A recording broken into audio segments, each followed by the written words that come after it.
The highest town in the Cotswolds, Stow sits at a crossroads standing 800 feet above sea level. Stow's large market square, honey-coloured buildings and narrow lanes create a unique and relaxing atmosphere. Stow is located at the junction of 6 roads, including the famous Roman road, the Fosse Way, making it a natural meeting place for anyone travelling through the Cotswolds.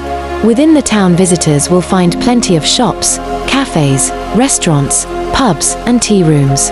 The square is an important part of the town's history, as it played host to Stow's famous sheep fairs, where as many as 20,000 sheep changed hands at any one time.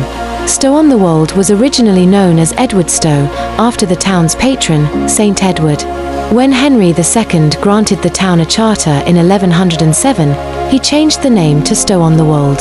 Stow comes from the Old English word of the same spelling meaning place or locality. Wold comes from the Old English wold meaning forest. The name originally applied to high forest land, but the meaning likely shifted to mean open high ground as the forested areas were cleared for settlement. The houses of Stow were built with the mellow Cotswold limestone from local quarries. Some have massive internal oak beams from the days when Gloucestershire was covered in forest. Many of the houses were built in the 16th century, and those built later have blended in to become part of the character of this unique town, a place that has evolved over some 500 years. Stow-on-the-Wold was the site of a bloody massacre during the last battle of the English Civil War, the Battle of Stow-on-the-Wold, also known as the Battle of Naseby. In March 1646, the last important battle of the Civil War ended in the square. A royalist army under the command of Sir Jacob Astley marched through the region in an attempt to meet up with King Charles in Oxford. Parliamentary forces stopped their advance and forced over 1,000 royalists to Stow-on-the-Wold, where they were slaughtered or imprisoned in St Edward's Church. It is said the street leading from the market square became Digbeth Street, meaning Duck's Bath, because there was so much blood running through the street that ducks could bathe in it.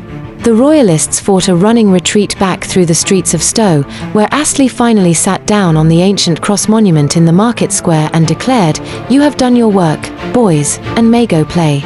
Stow is sure to capture the imagination of anyone with a passion for history. There's something to be discovered at every turn, from England's oldest inn on Digbeth Street to the 15th century Crooked House that stands on the west side of the market square. The King's Arms is a good example of a coaching inn where the main entrance was through the arch leading to the stables. Records state that Charles I stayed here about the time of the Battle of Naseby in 1645. On Digbeth Street stands the Royalist Hotel, said to be the oldest inn in England. An inn has stood on this site since 947 AD. The stocks on the green are the latest in a long line dating back to the 15th century.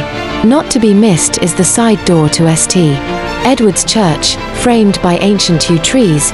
It is a medieval marvel for Tolkien enthusiasts, historians and explorers.